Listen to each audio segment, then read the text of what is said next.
This is a story about big money and big sports. They've gone together for years. But recently, there's been an explosion, whether it's pro teams selling for astronomical prices or college players receiving seven figures for their name, image, and likeness. Now, big money is reaching down into high school and beyond as parents invest in the dreams of their kids. The goal is to play Major League Baseball. Grayson Hoffman is like many young kids in America, chasing big dreams and facing long odds. It's weird because it's kind of starting to change. It used to be almost like a hobby. Now it's like a job almost. But it's like, if I could have any job in the world, that's what it would be. And for families like the Hoffmans, supporting that job requires a full-time commitment of their own. We literally drive 3.5 hours for him to play with this organization because of their level of development and the coaches they have. Between club fees, private lessons, nutrition coaching, and equipment, the Hoffman family spends more than $16,000 a year on their son Brayson's baseball. We would just make it work. I mean, sometimes there was points where when he was younger and first starting, before I got the job I have now, and we were traveling a little more than we traveled now, we didn't have cable because we put, that $100 a month towards ball for him. The costs got so high, the family invested in this RV to travel to Brayson's summer tournaments to avoid spending on hotels. Last night, I was hungry. And the Hoffmans are not alone. Across America, parents are estimated to spend $40 billion a year on their children's sporting dreams, dwarfing the annual revenue of America's big four sports leagues. I have so many of my friends, Greg, today that say, Alex, if you were a kid today, if you were 10 years old, Alex Rodriguez would never make it to the big leagues. And I would say, why? Well, because you and your mother couldn't afford it. And the same parents are selling their cars. They're having a double mortgage on their homes to be traveling around this perfect game stuff and all this nonsense. You have to make sports more affordable. When I was a kid, I played youth sports. I didn't start any form of travel sports until maybe 8th grade, and it was barely travel. It was travel around the county. And sport was accessible, it was affordable. That experience has been transformed over the past 25 years.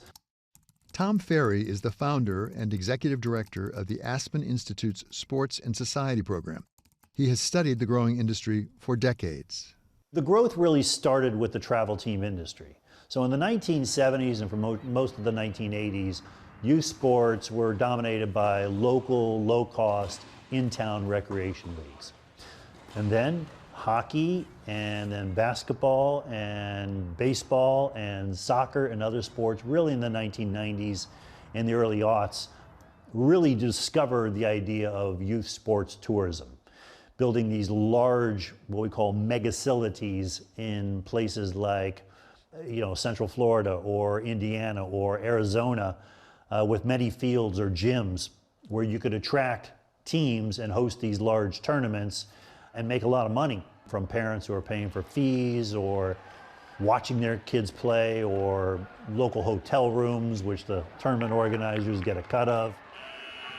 So once the youth sport tourism thing was put in place, then we saw the explosive growth of the travel team industry, and ultimately the pushing aside of these local low-cost recreation leagues that once existed really up through 8th grade and now often disappear around 3rd or 4th grade for most kids. Who's paying that money? I mean, if it's the parents, not all parents can afford that kind of expense.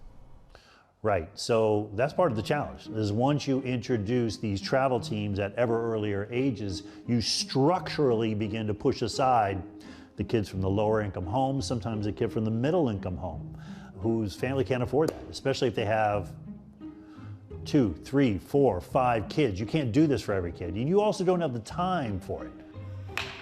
Yet for the most part, as costs rise, parents have continued to show a willingness to pay. And big business is taking notice. IMG Sports Academy was acquired for more than $1 billion in 2023, and other high-profile investors are looking to get a slice of the youth sports pie. It's a great environment for private equity to get into. You look at this messy space, you begin to buy companies, you roll them up, you consolidate, you move to, as best as possible, sort of a vertical integration. There are no rules around what private equity can or cannot do in this space, as there are at the professional level. It's a big, messy environment and an exciting environment for private equity.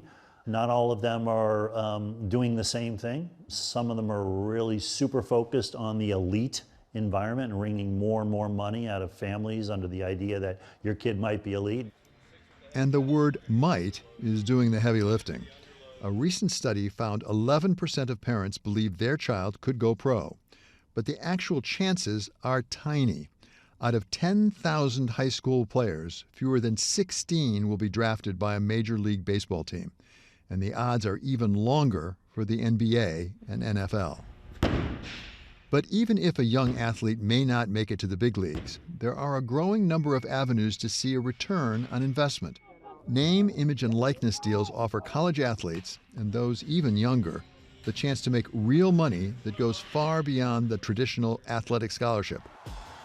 That's part of what drives new businesses like Overtime, founded and led by Dan Porter. We kind of started when we realized that this whole generation, Gen Z, Gen Alpha now, just wasn't watching television, and they weren't watching live sports on television, but they were watching all their favorite YouTubers and now their favorite TikTokers. So in between that space of traditional sports media and digital, we created a new sports entity. And after 5 years of doing that and growing it really big, we thought, okay, now we're this really big sports media company for young people, but we don't actually own anything. And we saw a bunch of opportunities, and we launched Overtime Elite, which is a basketball league, Overtime Select, which is a women's basketball league, and OT7, which is a football league. Heads out, left side, heads out, touchdown! So now we're, I guess in business school, they would say vertically integrated, in that we both own the IP and we also distribute. Made up of some of the best 16 to 20-year-olds in their sports, it's elite competition paired with a platform that lets athletes build their brand and their earning power along the way. How does the Overtime path compare with what we think of as a traditional one? You go to high school and you go play college ball, maybe you end up in pros. How does it compare? How does it fit up? Yeah, I would say in general, if you look at basketball or football, there's maybe 25 or 35 kind of schools or platforms like us that play a national program. I always say there's, 32,000 high schools in America, and 31,950 of them will keep doing the same thing that they've always done. They'll play their local school, they'll do other stuff, but there are these national programs that play and that invest a lot of money and where all the best players gravitate. And so it is kind of a little bit of tiered system. For those people who say, oh, I remember when I was in high school, we just did, a lot of that still exists. It's just that both the demand from the audience as well as from the best possible players. Playing in high school, if you're really good and scoring 100 points on somebody who's going to be your local dentist or real estate agent isn't as desired as it once was. Do the parents pay you? Do you pay the parents? How does the money flow? The parents don't pay us. There are, of course, academies across the country where parents do pay. For us, we're a media product, so the economics go through sponsorship and media, and then NIL exists at the high school level as well as the college level. So there's always going to be a small number of players who get paid.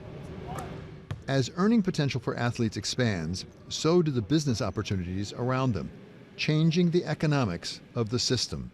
Until 5, 6, 7 years ago, all sports teams were owned by families mostly, or occasionally companies. There was no private equity in sports. There weren't a lot of investment opportunities. That's clearly changed.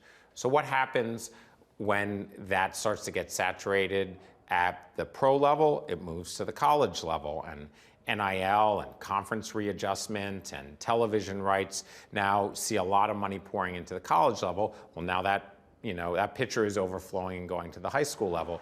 Be it NIL, college scholarships, leagues like Overtime, or playing for the Yankees, there are more pathways for kids to see a return on investment, But Tom Ferry says that just encourages parents to spend even more money. This whole industry is built on incentives. And those incentives have changed dramatically over the past 30 or so years. So in the early 1990s, there was about $250 million a year in athletic aid that was handed out by Division I and Division II universities in the NCAA, okay? $250,000. Today, that's north of $4 billion. So that's a lot of chum that has been thrown in the water of youth sports. And it's making the fish, the parents, a little bit crazy. They want some. They think this is an actual meal. What they don't realize is it's really still hard to get your kid a college scholarship. For families like the Hoffmans, they know it's a long and expensive road to see their son Brayson chase his dream. But it's one they're willing to take. Every single time Brayson kind of reaches the next level, I have a moment, is what I usually call it. I'll have a moment, I'll get emotional. The first time, he goes onto, he went onto a high school baseball field. I was like, wow. I was like, okay, we're making progress, we're moving. I don't doubt he will make it because he's focused and driven and it's what he wants, and we'll see him there one day.